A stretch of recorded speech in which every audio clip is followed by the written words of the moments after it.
ఓం మహాగణాధిపతయే నమః. ఓం గురుభ్యో నమః. ఓం శ్రీమాత్రే నమః. పరమేశ్వర స్వరూపమైనటువంటి జ్యోతిష, వాస్తు మరియు ఇతర అనేకమైనటువంటి శాస్త్రములను మనకు అందించినటువంటి మహర్షులకి నమస్కారం. హయగ్రీవ హయగ్రీవ హయగ్రీవేతి యో వదేత్ తస్య నిస్సరతే వాణి జన్మకన్యా ప్రవాహవత్. అరుణాం కరుణాతరంగితాక్షీం ధృతపాశాంకుశపుష్పబాణచాపాం అనిమాదిభిరావృతాం మయూకైః అహమిత్యేవ విభావయే భవానీం. శ్రీమాత్రే నమః. ప్రేక్షకులకి ఆ లలితాంబిక అమ్మవారి యొక్క అనుగ్రహం పరిపూర్ణంగా కలగాలని మనస్ఫూర్తిగా కోరుకుంటూ, మనం ఈ క్రోధినామ సంవత్సరంలో 12 రాసుల వారికి, వీలైతే 12 లగ్నాల నుంచి చూసుకోండి, లగ్నం తెలియని వారు రాసి చూసుకోవచ్చు, ఆదాయ వ్యయాలు ఎలా ఉన్నాయి, అదేవిధంగా రాజ్యపూజ్యము అవమానం ఎలా ఉంది, ఒకవేళ ఆదాయం తక్కువగా ఉంటే దాన్ని పెంచుకోవడం ఎలాగా, దానికి గ్రహస్థితి ఎంతవరకు మీకు సహకరిస్తుంది, మీరు చేసుకోవాల్సిన మంత్రం కానీ, గోసేవ కానీ, లేనట్లయితే దానం కానీ ఏమి చేసుకుంటే మీకు అభివృద్ధి ఉంటుంది అనేటువంటి విషయాలు మనం చెప్పుకుందాం. అయితే ఇక్కడ ఏంటంటే ఎప్పుడు కూడా ఈ సంవత్సర ఫలితాలు చెప్పేటప్పుడు ఆదాయ వ్యయాలతో పాటు గోచారంలో ఉండే మేజర్ ప్లానెట్స్ అంటారు. అంటే slow moving planets, fast moving planets ఉంటాయి. అంటే త్వరగా నెలకి 25 రోజులకి 45 రోజులకి జరిగిపోయే ప్లానెట్స్ కొన్ని ఉంటాయి. అంటే రవి, కుజుడు, శుక్రుడు, బుధుడు వీళ్ళు. ఇక చంద్రుడు అయితే 2.5 రోజులకి మారిపోతూ ఉంటాడు ఒక్కో రాశి. కానీ మేజర్గా మనల్ని రూల్ చేసేటువంటిది జీవకారకుడైనటువంటి గురువు, కర్మకారకుడైనటువంటి శనిశ్చరుడు, అదేవిధంగా కాలానికి కారకుడైన రాహువు, మోక్షానికి కారకుడైన కేతువుని ప్రధానంగా మనం తీసుకుంటాం. ఈ మోక్షానికి కారకుడైన కేతువు ప్రస్తుతం ఈ సంవత్సరం అంతా కూడా మనకి కన్యారాశిలో ఉంటాడు.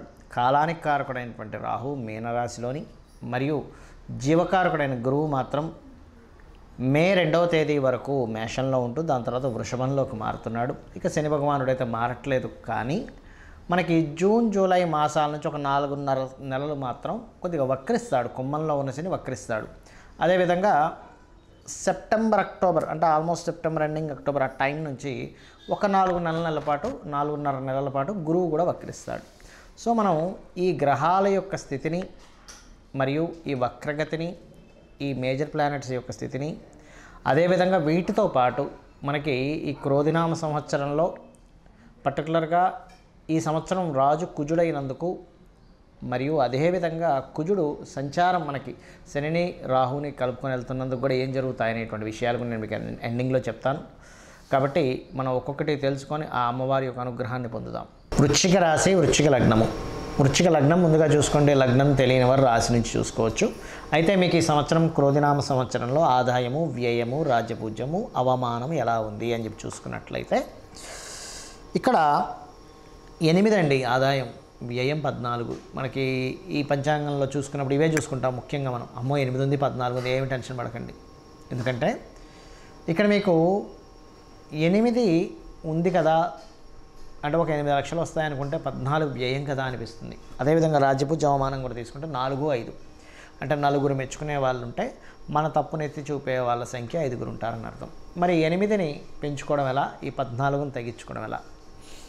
మీరు దత్తోపాసన, దుర్గానామాన్ని, ఓం దుమ్ దుర్గాయ నమః అనే నామస్మరణ, దత్తాత్రేయుడి యొక్క నామస్మరణ మీరు చేశారా, ఖచ్చితంగా మీకు ఆదాయం పెరిగి తీరాల్సిందే. అలాగే దీంతోపాటు విదేశీ సంబంధించిన ఆదాయం కూడా మీకు ఇప్పుడు పెరుగుతుంది. అంటే విదేశీ సంబంధంగా వెళ్ళి మనం పెంచుకోవాలనుకుంటే ఖచ్చితంగా పెరిగి తీరుతుంది, అందులో ఎటువంటి సందేహం లేదు. ఇక ఖర్చులు తగ్గించుకోవాలి అంటే మీరు బొబ్బర్లు దానంగా ఇవ్వండి. బొబ్బర్లు ఎంత దానంగా ఇస్తూ ఉంటే అంత మీకు ఖర్చు అనేటువంటి తగ్గుతుంది. కామన్గా కూడా ఏకాదశంలో కేతు ఉన్నాడు కాబట్టి వ్యాపార సంబంధించినటువంటి విషయాల పట్ల కాస్త జాగ్రత్త వహిస్తూ ఉండాలి. ఇది పర్టికులర్గా గుర్తుపెట్టుకోండి.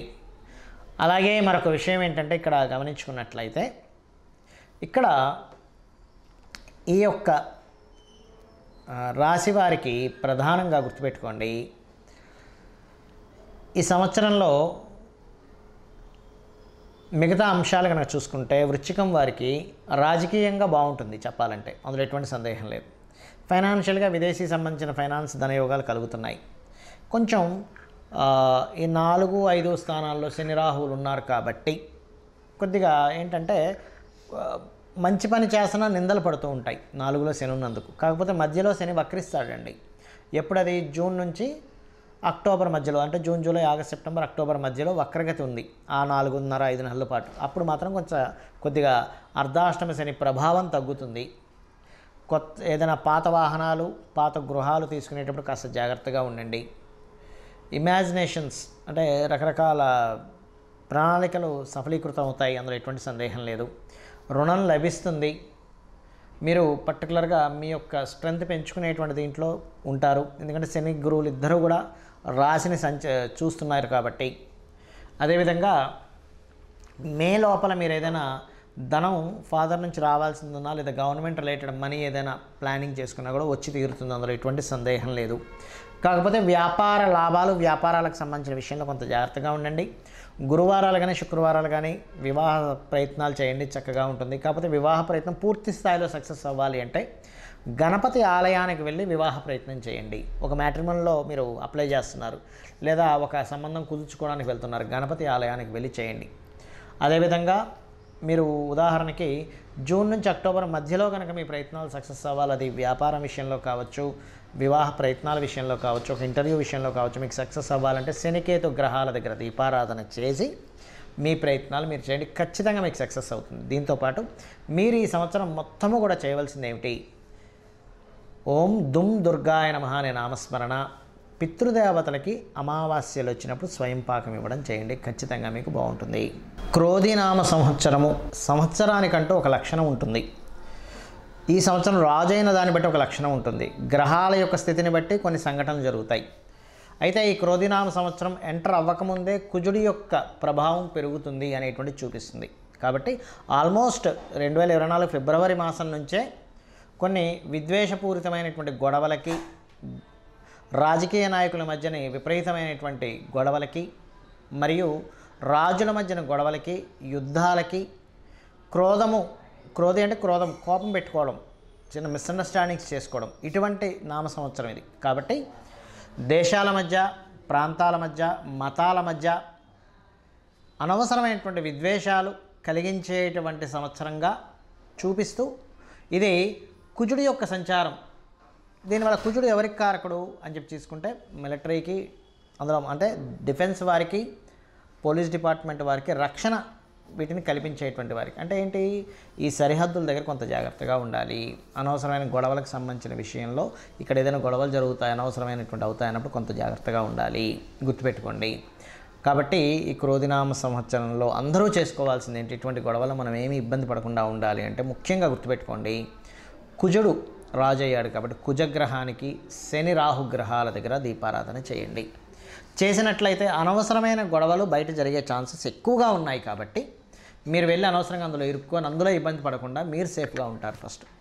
అదేవిధంగా రాజుల మధ్య, రాజకీయాల నాయకుల మధ్య, రాజ్యాల మధ్య గొడవలు జరిగేటువంటి ఛాన్సెస్ ఇప్పుడు ఉన్నాయి. కాబట్టి వేరే వేరే దేశాల్లో ఉండేటువంటి వారు కూడా కొంచెం ఏదైనా ఇక్కడ ఏదైనా యుద్ధం సంబంధించిన రాబోతుంది అన్నప్పుడు ఆ సరుకులు ఏవైనా మనకు చూడండి, కొంచెం యుద్ధ వాతావరణం ఉన్నప్పుడు బయటికి వెళ్ళలేని పరిస్థితి వచ్చినప్పుడు కొంచెం ఇంట్లో సరుకులు మనం స్టాక్ పెట్టుకుంటాం. ఇటువంటి విషయాల్లో చాలా అలర్ట్గా ఉండాలి. మొత్తం ప్రపంచవ్యాప్తంగా ఈ కాంబినేషన్ ఏర్పడుతుంది కావున. అలాగే మరొక విషయం ఏంటంటే ఇక్కడ మీకు చాలామందికి జాతకం తెలియదు, డేట్ ఆఫ్ బర్త్ తెలియదండి, రాశి తెలియదు, ఏమీ తెలియదు. కానీ క్రోధినామ సంవత్సరం నాకు బాగుండాలంటే ఏం చేయాలి అంటే ఒకటే గుర్తుపెట్టుకోండి, చండీ పారాయణం, శ్రవణం చేయండి. మీరు తర్పణమో హోమమో చేయలేకపోయినా కనీసం శ్రవణం చేయండి, ఎటువంటి ఇబ్బంది రాకుండా అమ్మవారు చూసుకుంటుంది ఈ సంవత్సరం. రెండవది, మీకు దగ్గరలో గోశాల ఉన్నట్లయితే గోవులకి చక్కగా మీరు ఏం చేస్తారంటే ఏవైతే ఈ నువ్వులు తినిపించకూడదండి, బెల్లము, గోంగూర మరియు క్యారెట్స్, బీట్రూట్స్ లాంటివి, అదేవిధంగా గోధుమ రవ్వ ఇటువంటివి తినిపించండి. మీ గ్రహస్థితి ఎలాగున్నా సరే క్లియర్ అవుతుంది. దీంతోపాటు కుజ, శని, రాహు, కేతు గ్రహం దగ్గర కూడా దీపారాధన చేయండి. ఎందుకంటే జాతకం తెలియదు, ఏమీ తెలియదు, కానీ 6th హౌస్లో కేతు సంచరిస్తున్నాడు బుధరాశుల్లో. అందుకని ఏమిటి, ఈ అప్పుల విషయంలో మీరు ఇబ్బంది పడకుండా ఉండడానికి కేతు యొక్క అనుగ్రహం, గణపతి యొక్క అనుగ్రహం కలుగుతుంది. కాబట్టి గణపతి ఆలయాలకు వెళ్ళడం, అమ్మవారి ఆలయాలకు వెళ్ళడం, అందులో ముఖ్యంగా దుర్గాదేవి ఆలయాలకు వెళ్ళడం, దీంతోపాటు మీనరాశిలో రాహు యొక్క సంచారం అనేటువంటిది బాగా గుర్తుపెట్టుకోండి. దేవత సంబంధించినటువంటి పూజ పునస్కారాలు మాత్రమే కాకుండా పితృదేవతలకు ప్రధానంగా చేసుకోండి. మీరు ఎంత పితృదేవతలకు చేసుకుంటారా అంత చక్కటి ఫలితాలు మీకు వస్తాయి. మీరు ఆయురారోగ్యాలతోని సుఖ సంతోషాలతోని ధనపరంగా ఎటువంటి ఇబ్బంది లేకుండా ఉండగలుగుతారు, గుర్తుపెట్టుకోండి. అయితే ఇక్కడ ఎవరైనా సరే గుర్తుపెట్టుకోండి, బాగా అప్పులతో ఇబ్బంది పడుతున్నారు, ఈ సంవత్సరం ఇంకా ఎక్కువ ఇబ్బంది పడుతున్నారు అనుకునేటువంటి వారికి గణపతి ఆరాధన చేస్తూ మీరు ఓం అపర్ణాయై నమః అనే మంత్రం చేయండి. ఈ సంవత్సరం ఉన్న గ్రహస్థితి బట్టి చెప్తున్నాను. ఎవరికైనా బాగా ధనపరంగా ప్రెషర్ ఎక్కువగా ఉందండి, ఒక పక్క కట్టాలి కానీ ఆ ప్రెషర్స్ నేను తట్టుకోలేకపోతున్నాను, ఫైనాన్స్ ఇంకా పెరగాలి అనుకుంటే ఓం నవవిద్రుమ బింబశ్రీ న్యక్కారి రతన చద అనే నామస్మరణ చేయండి. ఖచ్చితంగా మీకు ఫైనాన్షియల్ గ్రోత్ అనేటువంటి పెరుగుతుంది, గొడవలు తగ్గుతాయి. మరియు దీంతోపాటు మీరు ఒకటే గుర్తుపెట్టుకోండి, మనం ఇప్పటివరకు చెప్పుకున్నటువంటి ఆదాయ వ్యయాలు ఏవైతే ఉన్నాయో, రాజపూజ అవమానం ఏదైతే ఉందో, ఇది పంచాంగంలో జనరల్గా అందరికీ తీసుకునేటువంటిది. కానీ ఇలా కాకుండా మీ యొక్క పర్సనల్ చార్ట్, అంటే మీరు ఎప్పుడు పుట్టారు, ఏ సమయము, ఏ నెల, ఏ తారీఖుని, ఏ సంవత్సరంలో, ఏ ప్రాంతంలో పుట్టారనే దాన్ని తీసుకొని మీ జాతక చక్రం వేసుకొని మీ లగ్నం ఏమిటి, మీరు పుట్టినప్పుడున్న లగ్నం ఏమిటి, మీ నక్షత్రం ఏమిటి, మీ రాశి ఏమిటి, మీకు ఏ మహాదశ నడుస్తుంది, మీరు ఏ ప్రయత్నం చేస్తే మీరు చక్కగా యోగిస్తుంది, మీకు ఏ మార్గంలో మీకు ధనయోగాలు ఉన్నాయి, ఎవరి ద్వారా మీకు సహకారం ఉంది, ఏ దిశను మీరు నివసిస్తే బాగుంటుంది, అంటే తూర్పు, ఈస్ట్, వెస్ట్, నార్త్, సౌత్లో అన్నీ మంచివే, కానీ మీకేది పనికి వస్తుంది, మీ సంతాన అభివృద్ధి ఏమిటి, మీ ఉద్యోగ వ్యాపార ఇన్వెస్ట్మెంట్స్ రిలేటెడ్ విదేశాలకు వెళ్ళేటువంటివన్నీ కూడా మీ జన్మజాతకంలో ఉంటాయి, గుర్తుపెట్టుకోండి. ఏ సమయంలో వివాహం చేసుకుంటే మంచిది, ఏ సమయంలో చేసుకోకూడదు, ఇలాంటివి చాలా విషయాలు ఉంటాయి. మరి అయితే మీకు సందేహం కలగొచ్చేమండి, మరి ఈ క్రోధినామ సంవత్సరం అని ప్రతిసారి పంచాంగం ఎందుకు చదువుతామని. ఇదంతా బయట ఉండేటువంటి వాతావరణ విశేషాలు, పంట పొలాలకు సంబంధించిన విశేషాలు, బయట ఉండే గోచార విశేషాలు. ఇప్పుడు చూడండి, మనం చెప్పుకున్నాం, కాస్త యుద్ధ వాతావరణంగా ఉంది, గొడవలుగా ఉంది, అల్లర్లుగా ఉంది, మత విద్వేషాలు, అనవసరమైన విద్వేషాలు, గొడవలు రేగేటువంటి సమయం ఇది అన్నప్పుడు మనం ఏం చేస్తాం, మన పిల్లల్ని ఎక్కడికైనా పంపించేటువంటి విషయంలో, మనం ఎక్కడికైనా వెళ్ళేటువంటి విషయంలో అలర్ట్గా ఉంటాం. ఈ అలర్ట్నెస్ని చెప్పడానికి ఈ గోచార ఫలితాలు చెప్పుకుంటుంటాం. అంతేగాని మన జన్మజాతకం పనిచేయదని కాదు, మన జన్మజాతకమే ప్రధానంగా పనిచేస్తుంది. ఇక్కడ ఒకవేళ మన దాంట్లో ఉదాహరణకి ఆదాయం తక్కువగా ఉంది, చాలా తక్కువగా ఉంది, వ్యయం చాలా ఎక్కువగా ఉంది అని అన్నప్పుడు మీ జన్మజాతకంలో ధనయోగ దశలు నడుస్తున్నాయని కూడా 1% కూడా మీరు టెన్షన్ పడాల్సిన అవసరం లేదు. జస్ట్ ఆ రెమెడీస్ చేసుకుంటే క్లియర్ అవుతుంది.